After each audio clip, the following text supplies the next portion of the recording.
Hi friends, today I am going to discuss electrostatic part fourth for IIT JEE and NEET।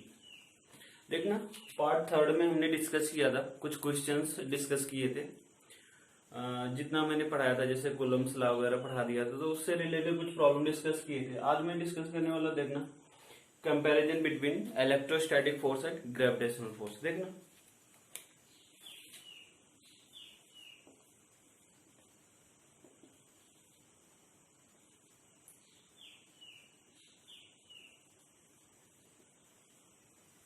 comparing electrostatic force and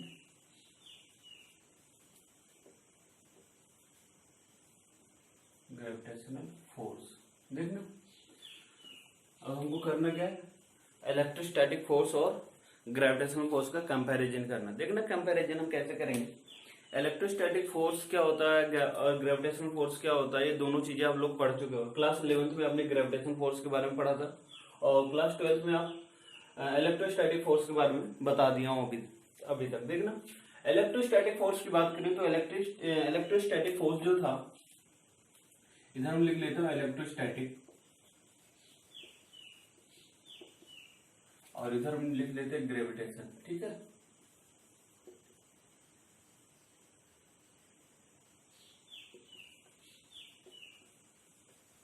force. Okay, इधर electrostatic force, इधर हमारा gravitational force हो गया। देखना सबसे पहला part अगर हम डिस्कस करें यहाँ पर, तो सबसे फर्स्ट पार्ट हम बोलते हैं जो हमारा इलेक्ट्रोस्टैटिक फोर्स होता है वो इनवर्स स्क्वायर लॉ को फॉलो करता है। मतलब क्या, F is inversely proportional to 1/r²। मतलब क्या, F जो होता है वो इनवर्सली प्रोपोर्शनल r² का होता है। इसका मीनिंग है वो जो फोर्स होगा वो डिस्टेंस के स्क्वायर के इनवर्सली प्रोपोर्शनल होगा। डिस्टेंस क्या, दो पॉइंट के बीच का जो दो पॉइंट चार्ज के बीच का जो डिस्टेंस होगा वो हमारा r बोला गया था। ऐसे ग्रेविटेशनल फोर्स में पढ़ोगे तो यहाँ पर भी बोला जाएगा, ये भी हमारा क्या इनवर्स स्क्वायर लॉ को फॉलो करता है। दूसरी बात, अगर हम इलेक्ट्रोस्टैटिक फोर्स की बात करें तो इलेक्ट्रोस्टैटिक फोर्स बोला जाता है ये सेंट्रल फोर्स होता है। सेंट्रल फोर्स क्या होता है, सेंट्रल फोर्स वो होता है कि जब भी कोई पार्टिकल के ऊपर फोर्स लगे तो वो अगर रेडियल डायरेक्शन में फोर्स लग रहा है, रेडियली इनवर्ड अगर फोर्स लग रहा है तो उसको बोला जाता है सेंट्रल फोर्स। तो ये हमारा क्या होगा, सेंट्रल फोर्स। सेंट्रल फोर्स आप पढ़ चुके हो, पहले से क्लास 11th में पढ़ाया गया आपको। तो देखना ये जो होगा इलेक्ट्रोस्टैटिक सेंट्रल फोर्स होगा। ग्रेविटेशन भी क्या होगा, ये भी आपका सेंट्रल फोर्स होगा। ठीक है, तो दूसरा पार्ट सेंट्रल फोर्स। ये भी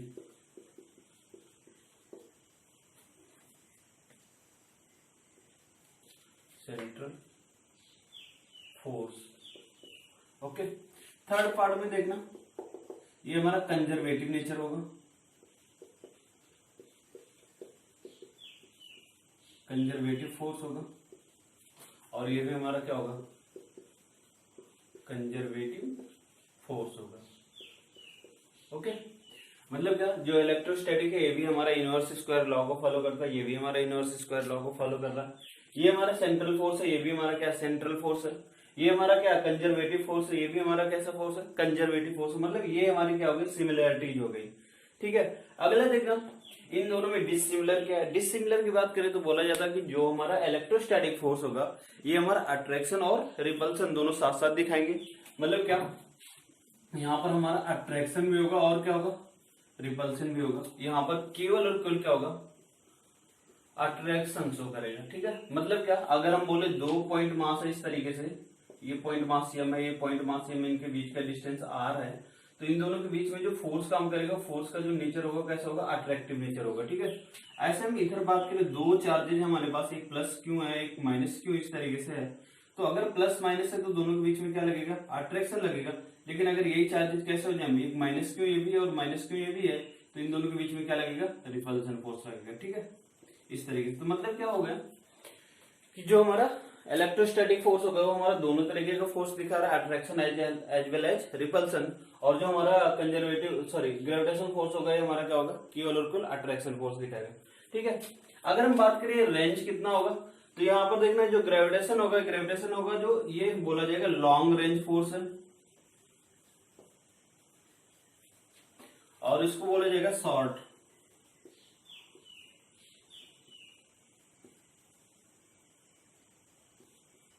हमारा क्या है, शॉर्ट रेंज फोर्स है। मतलब क्या, जो हमारा ग्रेविटेशन मिलेगा, ये ग्रेविटेशन हमारा लॉन्ग रेंज का होने का मतलब क्या, ये हमारा अर्थ है और सन क्या यहाँ से बहुत ज्यादा डिस्टेंस पे होता है हमारा सन, ये होता ना, अर्थ से सन का डिस्टेंस बहुत ज्यादा होता है, इसके बीच में क्या लगता है, ग्रेविटेशन फोर्स लगता है। लेकिन यहाँ पर अगर हम बोले अर्थ और सन के बीच में इलेक्ट्रोस्टैटिक फोर्स लग रहा होगा, तो अर्थ और सन के बीच में जो इलेक्ट्रोस्टैटिक फोर्स लगेगा वो क्या लगेगा, बहुत ही ज्यादा कम लगेगा। तो इसका मतलब क्या होगा कि ये जो होगा ये हमारा क्या होगा, शॉर्ट रेंज होगा। शॉर्ट रेंज का मतलब क्या, ये बहुत कम डिस्टेंस पे ये फोर्स, इलेक्ट्रोस्टैटिक फोर्स काम करता है, और ये क्या करता है, बहुत ज्यादा डिस्टेंस पे हमारा क्या ग्रेविटेशनल फोर्स काम करता है। तो ये हमारे क्या थे, इन दोनों के बीच में कंपैरिजन था। देखना, आई होप ये समझ आया होगा। देखना एक बार दोबारा से बताता हूँ, comparison electrostatic force and gravitation force दोनों के बीच में क्या क्या कंपैरिजन है। सबसे पहले सिमिलैरिटी की बात करते हैं। सिमिलैरिटी क्या है, दोनों हमारा इनवर्स स्क्वायर लॉ को फॉलो करेंगे। इनवर्स स्क्वायर लॉ ये होता है हमारा क्या, कि डिस्टेंस के स्क्वायर के इनवर्सली प्रोपोर्शनल। दूसरी बात, जो इलेक्ट्रोस्टैटिक फोर्स होगा ये हमारा सेंट्रल फोर्स होगा, और जो हमारा ग्रेविटेशन फोर्स होगा ये भी हमारा सेंट्रल फोर्स ही होगा। इलेक्ट्रोस्टैटिक फोर्स जो होगा ये हमारा कंजर्वेटिव नेचर शो करेगा, और जो हमारा ग्रेविटेशन फोर्स होगा ये भी हमारा कैसा शो करेगा, कंजर्वेटिव नेचर की शो करेगा, मतलब कंजर्वेटिव फोर्स ही होगा।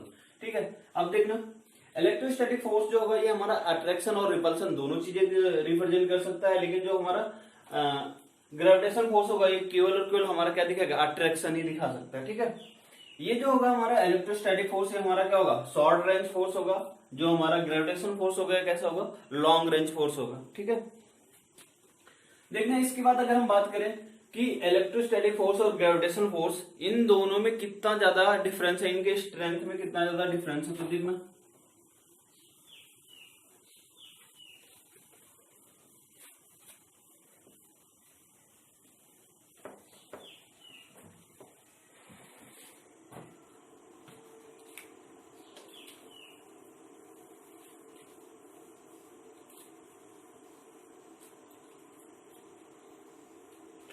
देखना अगर हम इलेक्ट्रोस्टैटिक फोर्स और ग्रेविटेशन फोर्स दोनों का स्ट्रेंथ निकालते हैं, तो यहाँ पर देखना अगर हम कंसीडर कर ले इस तरीके से, यहाँ पर एक हमारा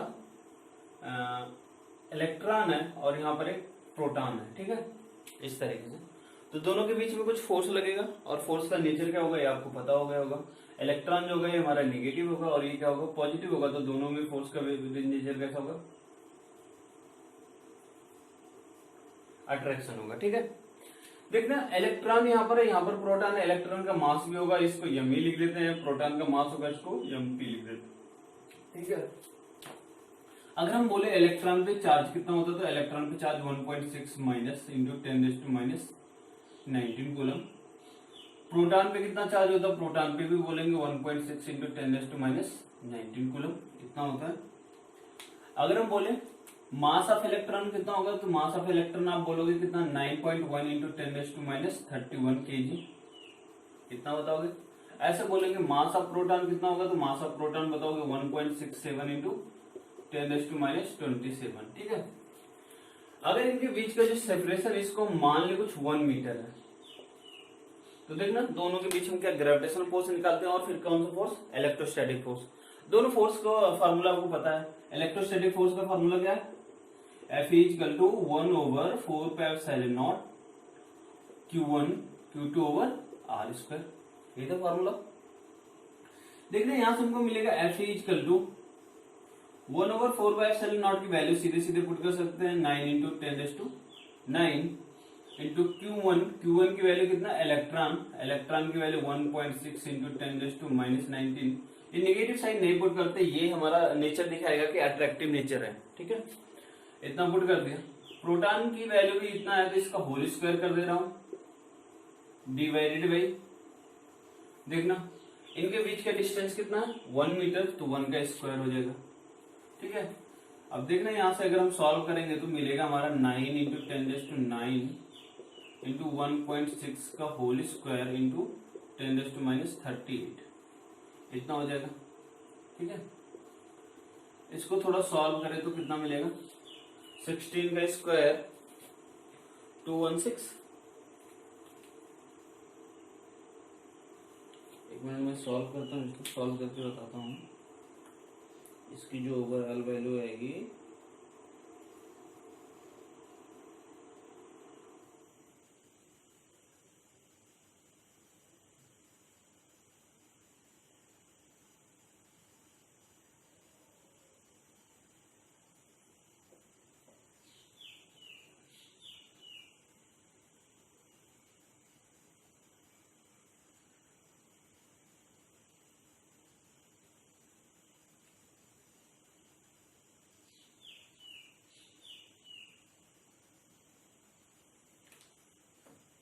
क्या आ जाएगा हमारा 23.04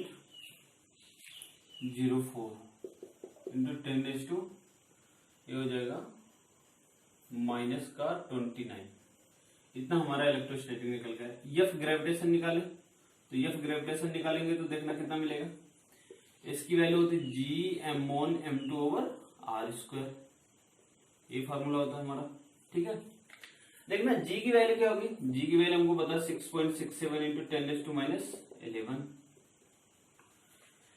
m1 की वैल्यू मास ऑफ प्रोटॉन कितना 1.67 इंटू 10 टू माइनस 27। एक मिनट इसको इधर लिखता हूँ। 6.67 into 10 to minus 11, 1.67 into 10 to minus 27 into mass of electron बोले तो कितना 9.1 into 10 to minus 31 divided by R की वैल्यू कितना हो जाएगी 1 का होल स्क्वायर। ये हो जाएगा। ठीक है, इसको भी सॉल्व करेंगे तो कुछ आएगा। अभी ऐसे रहने दे रहे हैं। अब देखना दोनों का अगर हम कंपैरिजन करें, इसको और इसको दोनों को डिवाइड करें तो इसको डिवाइड करने पर मिलेगा कितना Fe डिवाइड बाई Fg, और यहां से लिखेंगे तो Fe की वैल्यू कितनी है 23.04 इंटू 10 टू माइनस 29। टोटल के डिवाइडेड बाई ये हो जाएगा Fg की वैल्यू तो कितना 6.67 into 10 to minus 11 into 1.67 into 10 to minus 27 into 9.1 into 10 to minus 31। ये इतना हो जाएगा। इसको और अच्छे से सॉल्व करें तो देखना और अच्छे से इसको मैं इधर लिख दे रहा हूं। इसको और अच्छे से सॉल्व करेंगे तो हमको मिलेगा कितना Fe ओवर Fg ये इक्वल टू मिल जाएगा 23.04 इंटू 10 टू माइनस का 29 डिवाइडेड बाई देखना इसका इसका इसका तीनों को एक साथ लिख देता हूं तो 1.67 इंटू 9.1 इंटू क्या लिख दिया 6.67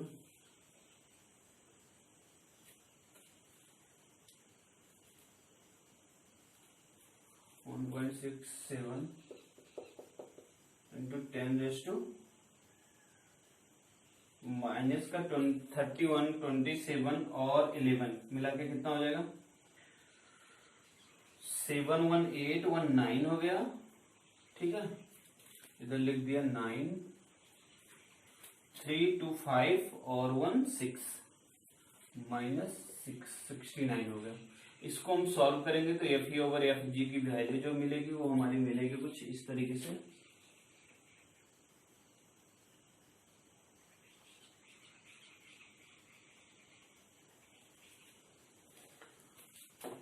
टू 2.27 इंटू 10 टू 39। इसका मतलब क्या हुआ देखना, इसका मतलब ये हुआ कि यहां से हमको मिलेगा Fe equal to 2.27 into 10 to 39 Fg।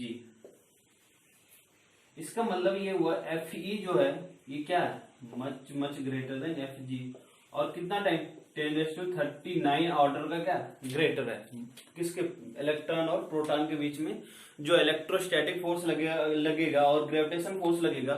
इन दोनों की अगर बात करें तो इसमें कौन सा ज्यादा स्ट्रांगर होगा तो हमको ये पता चल रहा है कि इलेक्ट्रोस्टैटिक फोर्स ज्यादा स्ट्रांगर होगा कंपेयर टू ग्रेविटेशन फोर्स। कितना ज्यादा होगा लगभग 10 टू 39 ऑर्डर का। ठीक है, इस तरीके से तो यहां से हमको पता चल गया कि इलेक्ट्रोस्टैटिक ज्यादा स्ट्रांगर है या ग्रेविटेशन। तो हमको पता चल गया इलेक्ट्रोस्टैटिक क्या ज्यादा स्ट्रांग होता है, ये ज्यादा स्ट्रांग फोर्स होता है और ग्रेविटेशन जो होता है हमारा ये कम स्ट्रांग फोर्स होता है। ठीक है,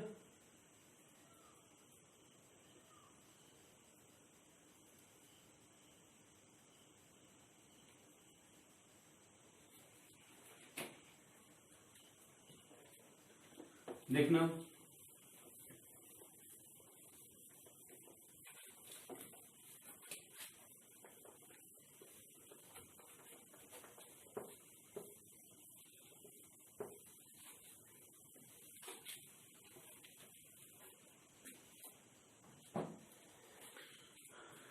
इसके बाद है हमारा इलेक्ट्रोस्टैटिक फोर्स बिटवीन मल्टी। देखना आगे है हमारा force between multiple charges superposition principle. देखना इसका मीनिंग क्या हुआ। अगर हमारे पास कई सारे चार्जेस गिवन हो और मल्टीपल चार्जेस मतलब कई सारे चार्जेस गिवन हो, उनके बीच में अगर हमको फोर्स निकालना हो तो फोर्स की वैल्यू क्या निकल के आएगी देखना। इसके लिए हम क्या करते हैं, इसके लिए करने के लिए पहले हम कंसीडर कर ले रहे हैं इस तरीके से कोई कोऑर्डिनेट, ये एक्स एक्सिस हो गया, ये हमारा वाई एक्सिस हो गया, ये ओरिजिन हो गया, ठीक है। इस तरीके से मैंने कुछ कंसीडर कर लिया और मान लिया यहाँ पर एक कोई पॉइंट चार्ज है Q1 और यहाँ से इसका डिस्टेंस सॉरी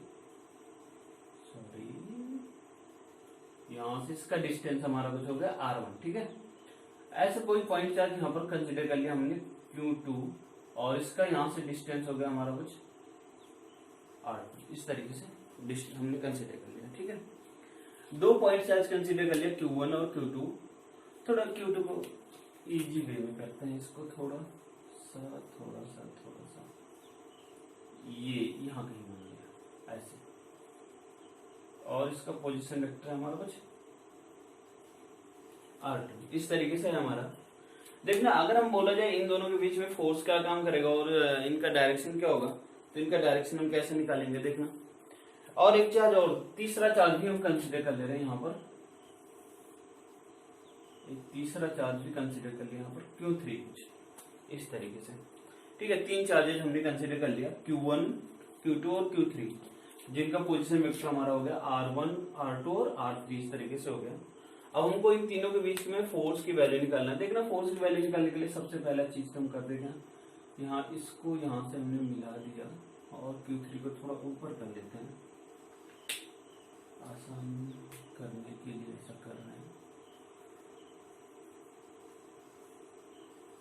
ठीक है। इस तरीके से कर लिया और इसको भी मिला लो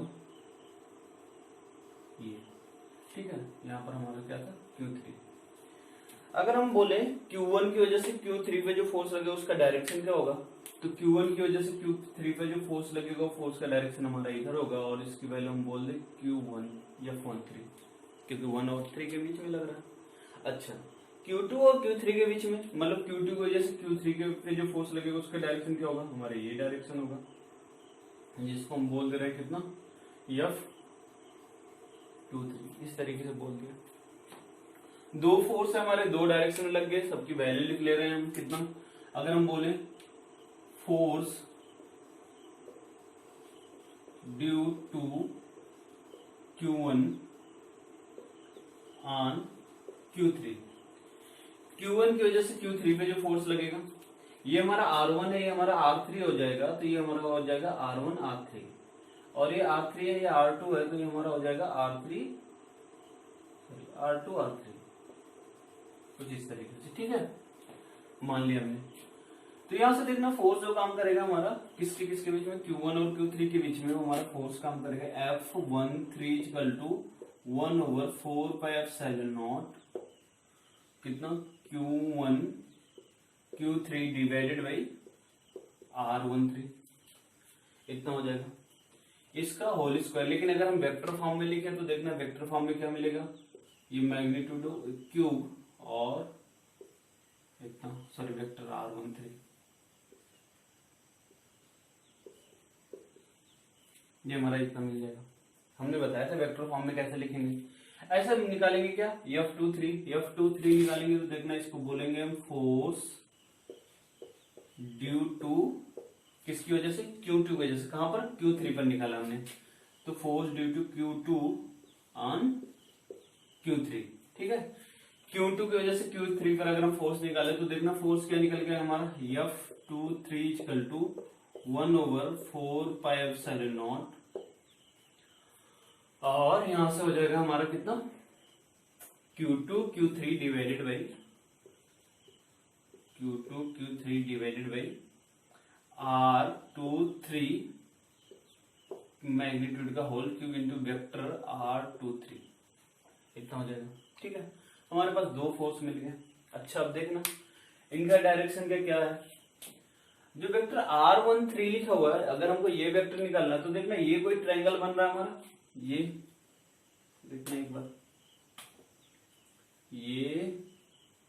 ये और ये एक ट्रायंगल बनना है, जिसमें से हमारा क्या हो गया, एक वेक्टर ये हो गया, दूसरा वेक्टर हमारा ये हो गया, और इन दोनों का जो सम है वो हमारा कुछ ये हो गया। ठीक है, ये हो गया ना।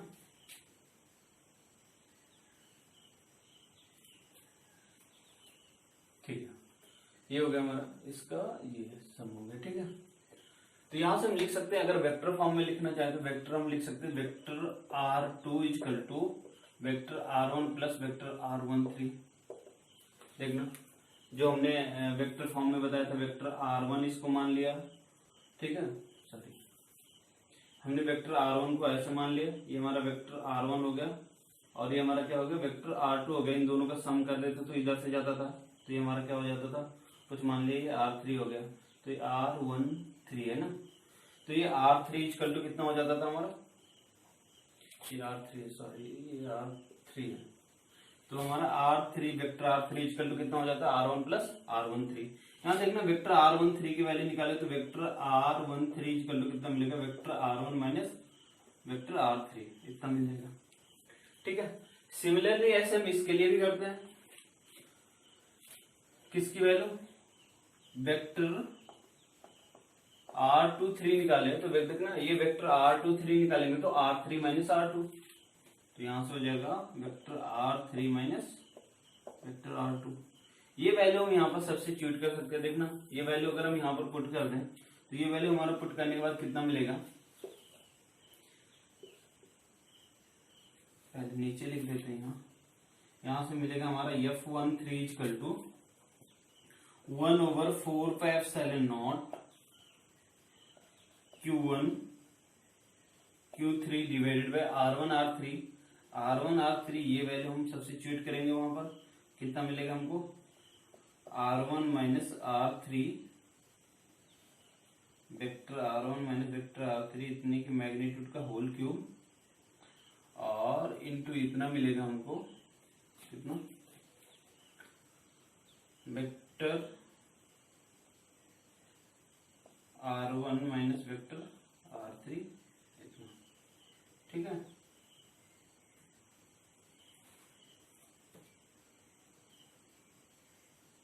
एक मिनट, कुछ हो रहा है ऐसा लग रहा है।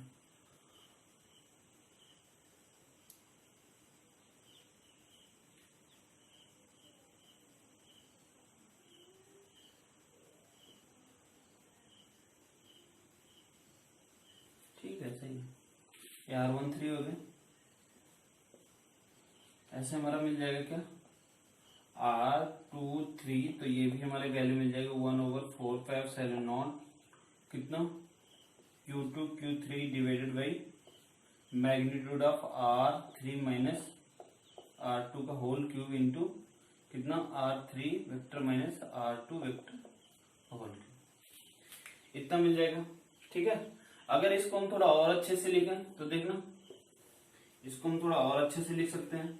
कैसे लिखेंगे, ये हमारा वेक्टर फॉर्म में अगर हम इसको यूनिट वेक्टर में कन्वर्ट करते तो यूनिट वेक्टर में देखना क्या होता है, unit vector R equal to vector R divided magnitude of R होता है।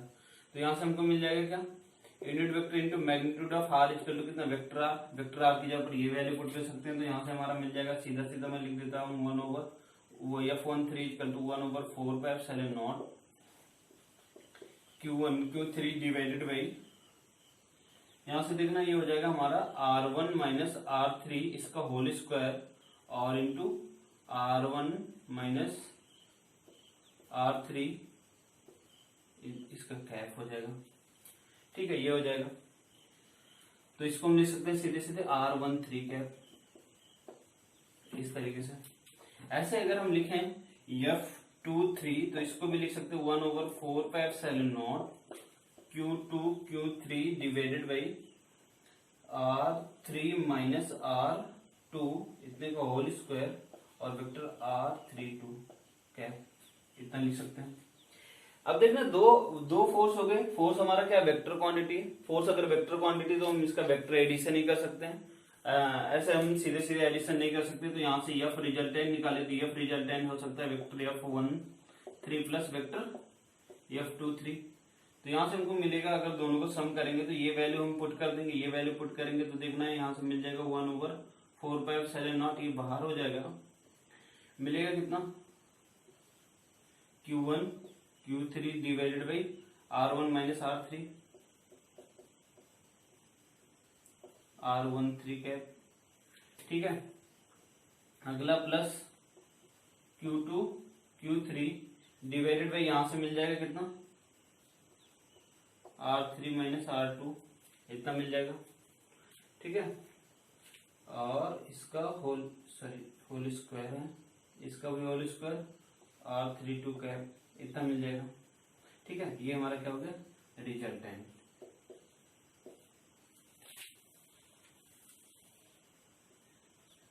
ये हमारा क्या हो गया, रिजल्टेंट निकल गया। मतलब क्या, यहाँ पर देखना, मतलब ये हुआ कि अगर हम इसकी वजह से फोर्स निकालें, इन दोनों चार्जेस के बीच में फोर्स लगाएं, इन दोनों चार्जेस के बीच में फोर्स निकालें, तो इनका कोई ना कोई पर्टिकुलर डायरेक्शन आएगा, और जब भी इनका एडिशन होगा तो हमारा क्या होगा, वेक्टर एडिशन होगा। वेक्टर एडिशन इस तरीके से निकले। अगर इनका हमको मैग्नीट्यूड निकालना हो तो मैग्नीट्यूड निकालने के लिए देखना क्या करेंगे, ये फार का मैग्नीट्यूड निकालना हो तो हमारा मिलेगा क्या, अंडर ऑफ F13 का स्क्वायर प्लस F23 का स्क्वायर, इतना मिल जाएगा। यहाँ से मिलेगा अंडर ऑफ, इसका होल स्क्वायर करेंगे तो ये बाहर हो जाएगा 1/4πε0, जैसे वैसे रहेगा। इसका होल स्क्वायर हो जाएगा कितना, Q1 Q3 divided by R1 minus R3, इतने का whole square plus Q2 Q3 divided by R3 minus R2, इतने का होल स्क्वायर, और इसका भी होल स्क्वायर, ये इतना हो जाएगा। इस तरीके से हम इसका मैग्नीट्यूड निकाल सकते हैं। मतलब क्या, जैसे हमने वेक्टर पढ़ा था same as it is vector के जैसा ही ये सारी चीजें, बस इसमें किया क्या गया, इसमें फोर्स की वैल्यू पुट की गई। फोर्स की वैल्यू पुट करने से पहले फोर्स का डायरेक्शन भी पता होना चाहिए, इसलिए हमने फोर्स का डायरेक्शन भी निकाला, इधर भी निकाला, इधर भी निकाला, और इन सबकी वैल्यू हमने सब्स्टिट्यूट किया। कैसे, वेक्टर फॉर्म में। वेक्टर फॉर्म में सब्स्टिट्यूट करने के बाद हमको ये सारी वैल्यू मिल गई, ये सारी वैल्यू मिलने के बाद हमारे ये वैल्यू निकल के आ गया, ठीक है। तो इस तरीके से हम इसको कर सकते हैं। अब इससे एक प्रॉब्लम करवाते तो देखना तो और आसानी से समझ आ जाएगा। देखना एक प्रॉब्लम करवाते हो इसी पे तो अभी और अच्छे से समझ आ जाएगा।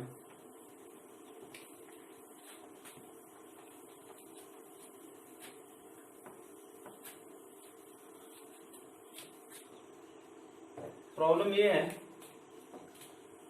कि एक स्क्वायर है, इस तरीके से स्क्वायर है जिसका सभी साइड कितना a है, ठीक है। सब पे चार्ज इधर प्लस क्यों है, इधर भी प्लस क्यों है, इधर भी प्लस क्यों है, इधर भी प्लस क्यों है। इसको बोल दिया A, इसको बोल दिया B, इसको बोल दिया C, इसको बोल दिया D।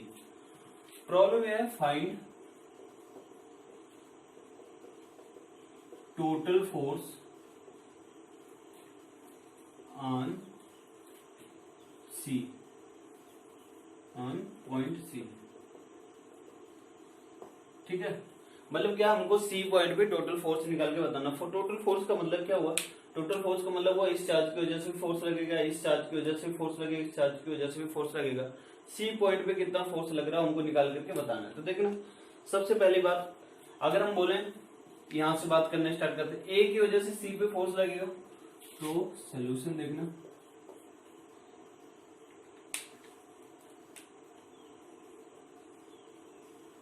Force due to A on C, ठीक है। A की वजह से C पे जो फोर्स लगेगा ये हमारा, मान लेना ऐसा कुछ,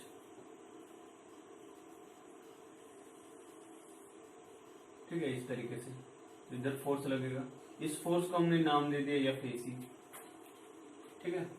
डायरेक्शन ऐसा क्यों होगा कि बाहर की तरफ है, क्योंकि ये भी प्लस चार्ज है, तो इसकी वजह से फोर्स लगेगा तो बाहर की तरफ ही जाएगा, तो वो हमारा होगा FAC। तो देखना यहाँ से FAC की वैल्यू क्या निकल के आएगी, 1/4πε0 को हम K लिख देते हैं, K लिख दिया, ठीक है। इनके बीच का डिस्टेंस, सॉरी ये डिस्टेंस A है, ये डिस्टेंस A है। पाइथागोरस थ्योरम लगाओगे, पाइथागोरस थ्योरम लगाने के बाद कितना मिलेगा, अंडर ऑफ A का स्क्वायर प्लस A का स्क्वायर, कितना हो जाएगा सब मिला के, √2A, ठीक है। ये हो जाएगा हमारा। देखना यहां से अगर हम बोले कि यहां से इसकी वजह से इस पे फोर्स निकालेंगे तो ये वाला डिस्टेंस भी पता चल गया, ये चार्ज हमारा क्यों है, ये चार्ज भी हमारा क्यों है, तो यहाँ से क्यों हो जाएगा KQ² डिवाइडेड बाई डिस्टेंस कितना, √2A, तो √2A इसका होल स्क्वायर। ठीक है, सब मिला के मिल जाएगा के Q square divided by 2a²। किधर हो जाएगा? Along AC। ये डायरेक्शन हमने बना दिया यहाँ पर। ठीक है, डायरेक्शन हमने बनाया है। अच्छा, अब फोर्स लिखते हैं, force due to D on C। D की वजह से C पे फोर्स निकालेंगे तो देखना, D की वजह से C पे हम फोर्स निकालेंगे तो हमारा कितना निकल के आएगा? ये हमारा निकल के आएगा FDC।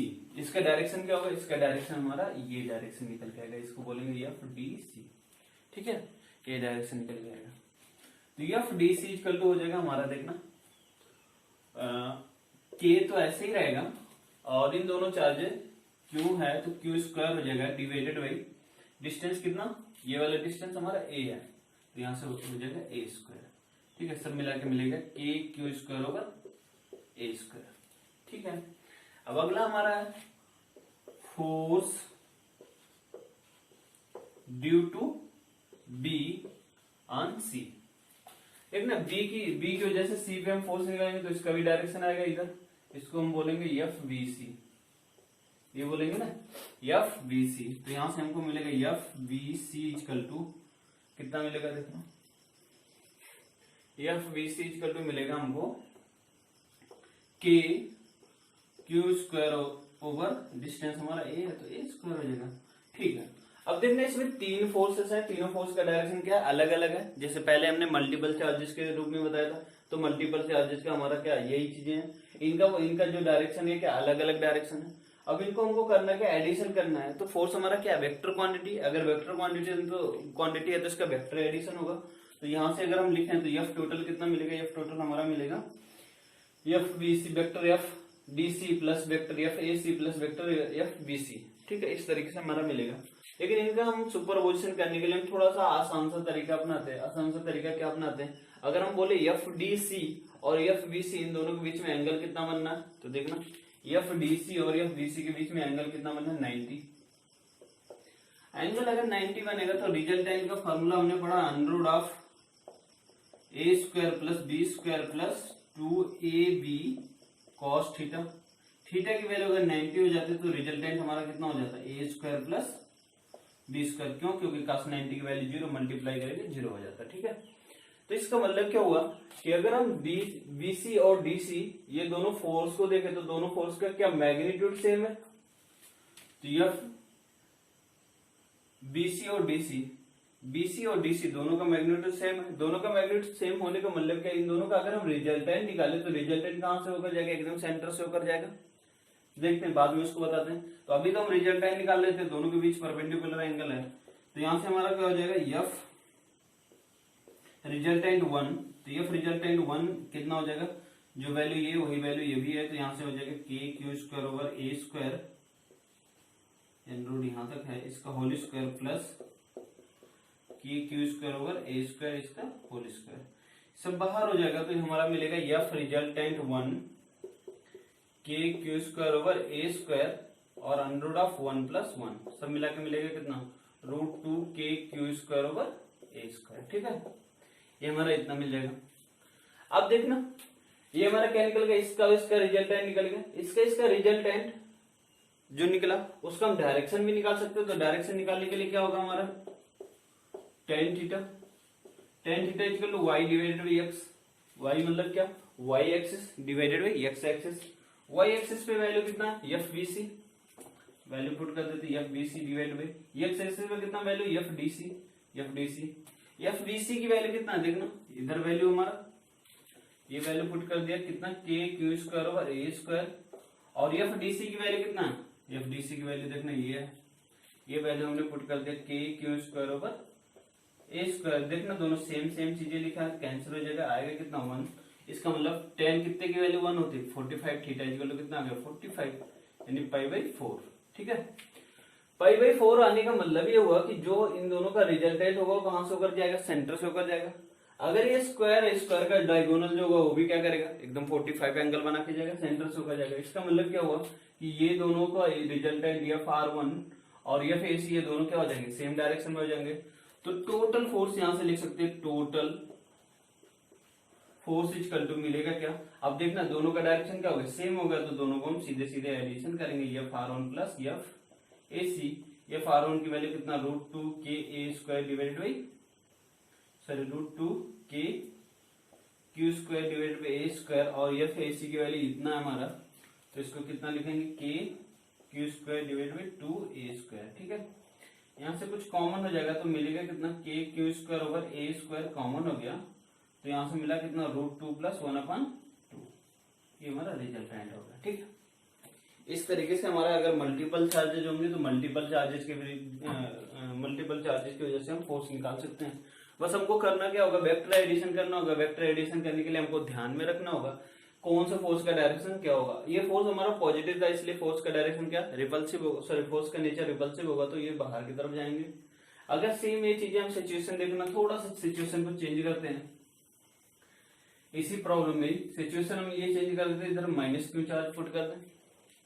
इनकेस अगर हम यहाँ पर -q चार्ज पुट करेंगे तो देखना होगा क्या, ये फोर्स हमारा इधर लगने स्टार्ट हो जाएगा, ये फोर्स हमारा इधर लगने स्टार्ट हो जाएगा, और अब ये फोर्स हमारा किधर इधर लगेगा, मैग्नीट्यूड फिर से आपका वही रहेगा, सारी चीजें वही रहेंगी। ठीक है, तो मतलब क्या, प्लस माइनस करने की वजह से केवल और केवल क्या चेंज होगा, डायरेक्शन चेंज होगा, उसके मैग्नीट्यूड पे कोई भी इफेक्ट नहीं आएगा। ठीक है,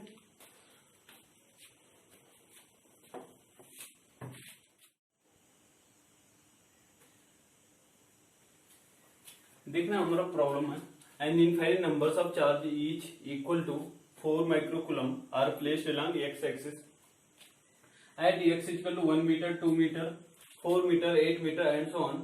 Find the total force on the charge of 1 coulomb placed at the origin. देखना सबसे पहले इसका फिगर बना देते हैं।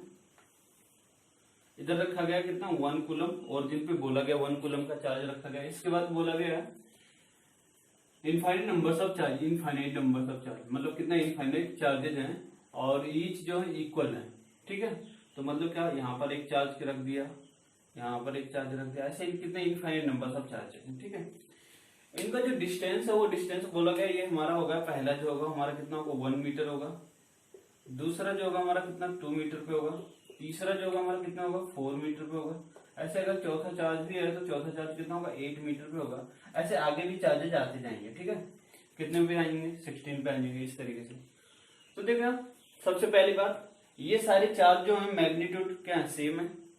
मैग्नीट्यूड सेम होने के साथ साथ इनका नेचर भी क्या है, सेम है, सेम नेचर होगा, और इधर भी हमारा क्या 1 कूलम, तो इसकी वजह से इस पे जो फोर्स लगेगा उसका डायरेक्शन क्या होगा, हमारा ये डायरेक्शन। ऐसे इसकी वजह से इस पे जो फोर्स लगेगा उसका डायरेक्शन क्या होगा, यही डायरेक्शन। इसकी वजह से इस पे फोर्स लगेगा ये डायरेक्शन, उसकी वजह से फोर्स लगेगा ये डायरेक्शन। मतलब क्या, जितने भी चार्जेज हैं सभी चार्ज की वजह से 1 कूलम पे जो फोर्स लगेगा उसका डायरेक्शन क्या होगा, सेम डायरेक्शन होगा। इधर इस साइड में निगेटिव एक्स एक्सिस में तो सेम डायरेक्शन होगा, तो इसका मतलब क्या, टोटल फोर्स जो निकल के गया सब इसकी वजह से फोर्स, इसकी वजह से फोर्स, इसकी वजह से फोर्स, इसकी वजह से फोर्स, इसके ऊपर सबका हम क्या करेंगे, सम कर देंगे। क्यों, तो यहाँ से देखना फोर्स जो लगता है दो चार्जेस के बीच में हमारा काम करता है कि F इक्वल टू कितना है 1/4πε0 Q1 Q2 ओवर R²। इसके बीच में फोर्स अगर बात करें तो F इक्वल टू इसकी वैल्यू K भी लिख सकते हैं इतने को। ठीक है, तो यहाँ से हम लिख सकते हैं कितना K Q डिवाइडेड बाई 1/2। ऐसे हम क्या, इसके बीच में फोर्स लग, सबका डायरेक्शन सेम है, तो हम सीधे सीधे क्या लिखें, F टोटल अगर लिखे तो F टोटल इक्वल टू देखना कितना मिलेगा, F टोटल इसके बीच में फोर्स काम करेगा कितना K Q, सब में कॉमन हो जाएगा तो 1/1² हो जाएगा। ऐसे इसमें कितना काम करेगा, K Q इंटू 1, यही होगा।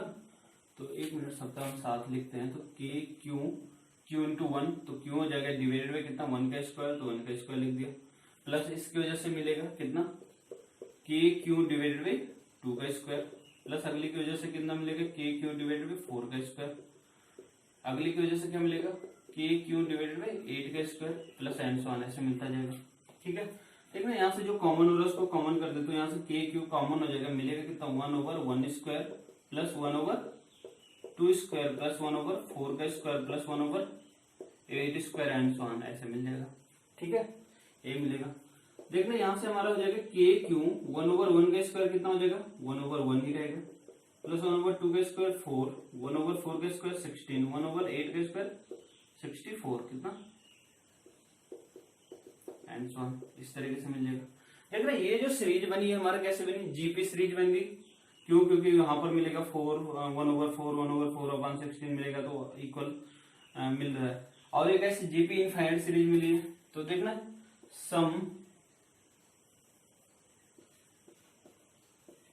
ऑफ जीपी, तो देखना इनफाइनाइट, तो यहां से मिलता है हमारा कितना a divided by 1 minus R. A क्या है?